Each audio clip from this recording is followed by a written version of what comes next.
Welcome back everybody to more Heroes of the Storm and also more fresh meat.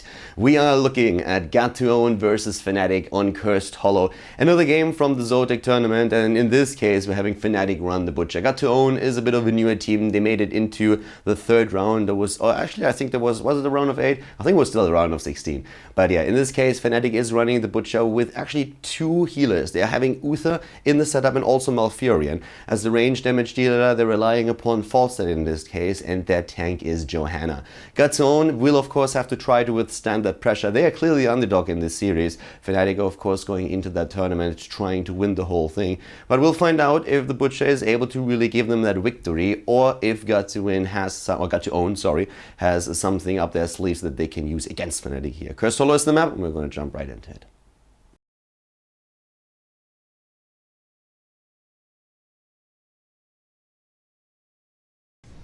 Game is on, ladies and gentlemen. The match has started and we are looking at Fnatic versus G2O. And in this game, once again, we're gonna get some fresh meat, because Lowell is playing the Butcher. For Fnatic, we have Ace of Spades on Uther, Kasil on Malfurion, Mena on Falstad, and Tomze is playing the tank role here as Johanna to the left side for Fnatic. To the right, we're having their opponents. It is Shiggy on Sylvanas, Meteorane on Vala. We have Peter on Tassadar, Borg on Muradin, and Barty Boy on Brightwing. Once again, the Butcher in play, and in this case we have a different build. We're having on the side, well, Lowell usually plays a build that is very focused on hamstring, and in this case we are seeing exactly that. Invigoration taken on level 1, and it's not about the mana cost. I talked with him a little bit about the build, because personally I feel that the level 1 talent that we saw earlier taken by JPL for Na'Vi suits me a little bit better, but what Lowell really wants to achieve with this one is not the mana rate use, it's the cooldown that he's really worried about, and he just says, alright, as long as I can get more hits in, I'm gonna be in a much better position to dish out the damage, especially if I go for my level 7 hamstring talent as well, and that's exactly what he's gonna try and do here. Besides that, in the game we have a double healer to support the Butcher, and of course also the rest of the lineup, but he will need a Divine Shield at times, because in this case we're having quite a bit of disables for the opponent's team. If you look to the right side, then we're having not only a potential silence on the side of Sylvanas, which of course in this case doesn't really do too much against the Butcher except for having him rely on his auto attacks heavily, but we also see then a Muradin, a Polymorph, and potentially a Rain of Vengeance on Vala to just follow one of those up and try to lock him down even a little bit further. Talking about talents for the rest of the heroes, we're seeing on the side of Uther, by the way, block taken on level 1. Interesting to have that in game. It's actually, I feel, because Ace believes that the new Conjurer's Pursuit is not really worth it on Uther. I feel that Regeneration Master has been greatly improved and is, especially in late game scenarios, absolutely amazing. We saw that just recently on Anubarak. But Conjurer's Pursuit is a little bit different, the math over there, and apparently Ace just says like, alright, I don't like it too much anymore, I'm just trying to rely on block, and that's going to be enough for me. So, besides that, we're having a Wind taken on the side of Sylvanas, no Barbed Shot, which would have been the alternative for him. We're seeing also for Brightwing again the focus on Hyper Shift on level 1, where you just like try to get your Phase Shift cooldown reduced, and that is especially then later on very, very useful when you're starting to go for a potential level 7 talent there, but just in general it's a pretty cool talent to have. Lowell needs to be of course a bit careful in the mid lane here, as long as he doesn't have any support with anybody else. He definitely needs to make sure that he's not not suddenly be surprised by anybody. We're having potentially then again the Furnace Blast as his heroic ability. I would be surprised to see Lambs to the slaughter here, but well, we could maybe see something different. Of course, one of the things that's going to be important here is the Ruthless Onslaught, so that you can really charge into the battle, and then the opponent or the allies are going to try and follow that up. There could be Uther with another stun, but as we are seeing now Elune's Grace taken on level 4, we could also see Kasil just with an attempt to set roots into place once again, to lock that target down even further and allow Lowell to do this damage once that the stun is over. Level 4, I'm liking what we're seeing for Sylvanas here. I'm going to talk about that in just a bit, but let's focus on this one as we have Lowell moving in, dishing out a bit of damage already, getting polymorphed and getting the hamstring in again. Nearly the kill against Borg on his Muradin, but everybody just moving away. G2O doing well thus far, but they're falling behind a bit in experience. They still have their Tassadar up at the top lane, where we're seeing Uther helping out. Down here on the other hand, Roots against Sylvanas, and Lowell is trying to move in there. already had his own talents applied there. In this case, well, of course, the Butcher's brand. But yeah, first tribute goes to Fnatic. They're doing well here. We have Uther with a very different build. No protective shield or anything here. Amplified healing instead. Look at that. Melee Uther. The battle Uther is a thing. So he's going to try and rock the front line apparently in the later stage of the game. Also, we see charged up here with the 2 additional lightning rods on Falstad. That's also an interesting talent to see. And oftentimes it is still gathering power, but we have seen a few variations, even with the Vampiric Assault coming into play. But the talent that I really wanted to talk about is, of course, now on level 4, the Ranger's Ambush. The reason why this talent is picked, I feel, is quite simple. Envenom is shit, man. It's really bad. Like, Envenom is not really good. Of course, in certain situations or in certain like compositions, it can still be great. But basically, it does the same damage that it did in the last patch, but the duration got doubled. So now it's like 10 seconds, over which it applies the damage, not only 5. That means it's very difficult to really get a lot out of Envenom, since in the last patches, for example, it was quite easy to take a target down. Now also the normal hero regeneration still makes it a little bit difficult. So people have been saying like, yeah, what could we take on level 4 for Sylvanas that is better? The problem is most of the talents on Sylvanas on level 4 are pretty bad. So in this case, they are at least going for the Ranger's Ambush and trying to get those charges. Makes it also a little bit easier to go for camps, for example. Especially when you go Barbed Shot, which in this case is not happening. You can quite easily get those camps after just like jumping through one wave. Another talent that we are seeing now on level 4 is the Life Drain. That is a bit surprising. I would have still expected either Remorseless or Unstable Poison taken, but that's not the case here. So I'm curious to see how that's going to pan out here. The Butcher is going for a full hamstring build. So Lowell now on level 4 has also taken the increased length, which we've seen by JPL from Navi in the last game as well. But Brutal Strike is the talent again here on level 7, so going for that extra damage. And that is where the cooldown reduction by 1 second comes into play a bit, because you will be able to get more of these out during the fights. We're having the rest of the team rotating over now. G2O is trying to go for this one, but at the same time, Peter up at the top lane is in a bit of problem. Yeah, has to run away there. Yeah, he was running into a bit of a problem there, was in a bit of a pickle. But in this case now, it's the fight for the tribute, with the level 7 talents now being ready, and it is Secret Weapon on Falstad. We have also now Barty Boy trying to move in, get stunned out once, Ruthless on charge, and Brightwing is toast, as Peter is low and might be dropped as well. Does Lowell have his hamstring? Yes, he does! And down goes Tacita.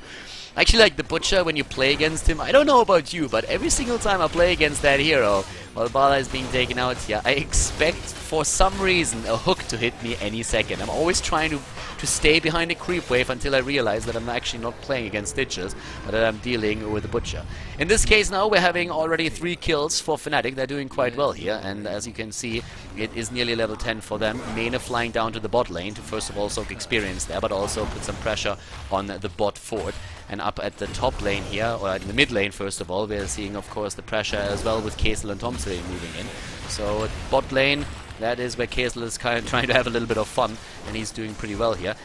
Once again, Furnace taken. We have Tranquility plus Divine Shield, a Blessed Shield. There's a lot of shields actually. A Blessed Shield for Johanna after going for Conviction on level 7. Oh, and again, Furnace being used together with the Onslaught and the kill against Sylvanas. This is exactly how you play. Oh, nice hit by Mena.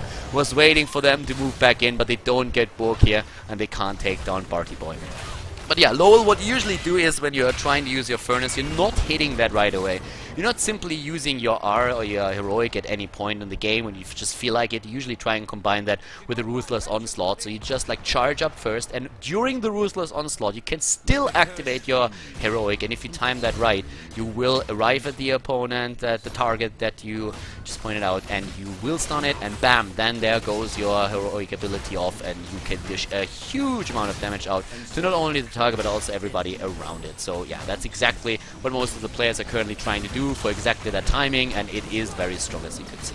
There's a bit of lockdown that we are seeing against the Butcher. So if you have one of those melee assassins, it doesn't matter which one in your opponent's lineup, oftentimes what we are seeing from the opponent is just try and lock him down as much as they can. And on the side of G2O, we have Muradin for that. He can go for Not only the Stormbolt, which is of course important, we have Polymorph as well, but Reverberation is important against the Butcher. If you can just like lock down his auto attacks a little bit, you can really make a lot of happen there.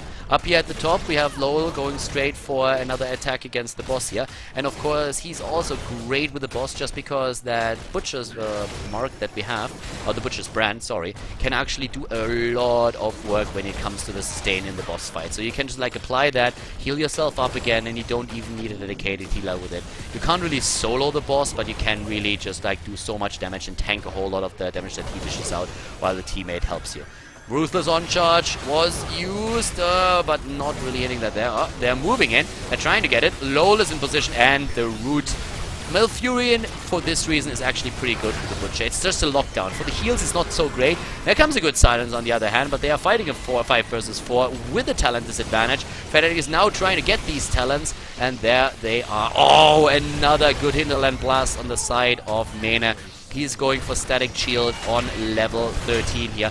I'm liking the build, and we're having, in case of Lowell, the Crave Flesh. So you gain the extra movement speed while the Butcher's mark or the Butcher's brand is applied. And this is actually pretty cool if you want to chase that target down. Like if it, for example, tries to run away, but you really want to keep close so that you can heal yourself up and also get the final few blows in. And this talent is really giving you a lot.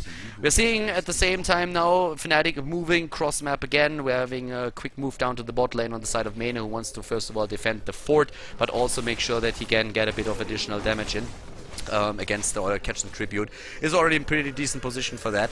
And well, in this case again the move by Shiggy, moving in with a wave to try and replenish his Q shots. I'm not liking that too much. Now he has no escape left, but he at least will. They don't have level 13. They're fighting with a talent disadvantage. This is a big risk that they're running here. Borg already on the avatar. They're really committing to this, and they are moving in. Here comes once again the Butcher trying to do his damage, and he hammers Muradin into the ground, but the stun in the last second again. Low though with a slow. Can they get him? Does look like he is just barely able to get away. Yep, not enough range on the hamstring yet, but they still get that tribute.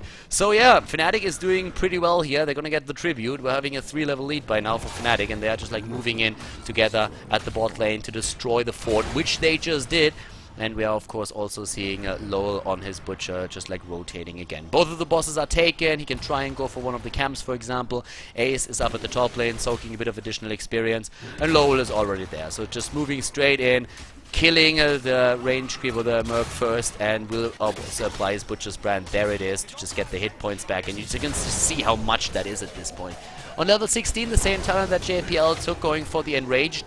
Great talent to have. They are still an entire level ahead of their opponent, especially now with Benediction and a hardened focus on Malfurion. That's going to be a lot of additional healing power that we're seeing from the 2 healers that Fnatic is running in this game.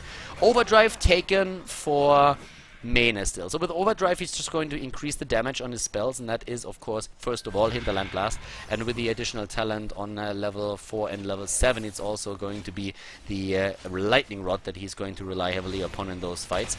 We're having the 13 talent, and look at that, Overwhelming Affliction. So a little bit of a slow for heroes. That's interesting to say the least, but maybe that's also because they are just trying to slow that Butcher down a bit and keep him at a distance.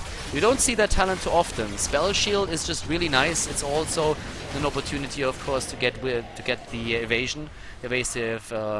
evasive arrow, and that helps you just so that you can run away. You get a bit of movement speed every time that you hit your Q. Frost Shot, that is additional control during the fights, and very important, of course, in Tacit as the Shrink Ray. I mean, no doubt about that. It doesn't really matter which melee assassin you're up against, but if you run up against a melee assassin, Shrink Ray is just a must-have. It's a great talent to take, and that is exactly what G2O is currently running here, and which they're trying to use to just lock down the opponent as much as they can. Once again, the move down to the bot lane with Mena moving in. Ace is there. Kesel, Tomze, Lowell, everybody in position. 10 kills against 0 thus far. Can Fnatic close this out? The bosses, how much time will we have? 14 seconds on the one at the bot lane, and the one at the top is going to be back in another minute. So just looking at this situation, it looks like Fnatic is going to try and go for this one. Keep in mind that the next tribute that we are going to see will also curse G2O. And they are still 3 levels behind. Well, make that 2, I suppose. But it is an entire level, and there's no way that you can contest the boss. Just look how fast it drops, by the way. Oh my god, like that damage. They really burst it down. top keep has fallen, and that is putting pressure on the core from the top lane. Bottom boss has been claimed, and well, this one is going to pressure the keep at the bot lane. The tribute is spawned. Oh my god, that timing couldn't be worse for G2O. They have to, I mean, what do they have to do? They have to try and take care of the boss and of the tribute at the same time, and this is a loss-loss situation for them. There's no way they can achieve that, and keep in mind that this boss over here is going to be back in another 10 seconds as well. So Fnatic is just going to curse them. Is going to have a position at the bot lane where the boss is pushing against an opponent that is cursed. Therefore, the entire team has to defend, can't move to the top, which will put another boss into the hands of Fnatic, and they're just running the perfect game here. Not a single death yet. Have they lost the structure? I guess they lost the wall in the bot lane, and yeah, that's about it. They haven't lost anything else. And now they could try and finish the game here with level 17, only 14 minutes in? I suppose they could. We have them at level 16 talents, though, and their opponents as well with the Cold Embrace. Critterize probably, yes. We have at least one Blood for Blood. Oh, and they're going in! What on earth? That burst! Wow! Lowell is kept alive, and especially with the Butcher's Brand, he is wreaking havoc. The Butcher goes ham right now. The Butcher goes straight for another kill. Can he get this one? Doesn't look like it, but the boss is already going ham on the core here. Wow, what a game by Fnatic, doing serious work there. The Butcher with 30,000 damage in this game, the same amount that we're seeing for Tacita. The GG called, and Fnatic advances to the round of 8 here at the ZOTAC Cup. A pretty dominant series that we had there. Fnatic takes it, but it gave us also a bit of an opportunity to compare builds a bit from what Lowell does here for Fnatic on his hero, on the Butcher, and what we saw from JPL just the other day, also here on the channel when they were playing against Huron team. So kind of interesting that already like very different approaches to the hero exist there, and I'm really curious to see what kind of standard build is going to establish itself later on in the game. But yeah, pretty cool to see the new hero a little bit more often these days. I hope that you guys enjoyed this as well. If you did, give the video a thumbs up on YouTube, and of course drop a comment in the comment section. And boys, I'm going to see you soon enough with more Butcher games and of course more Heroes of the Storm.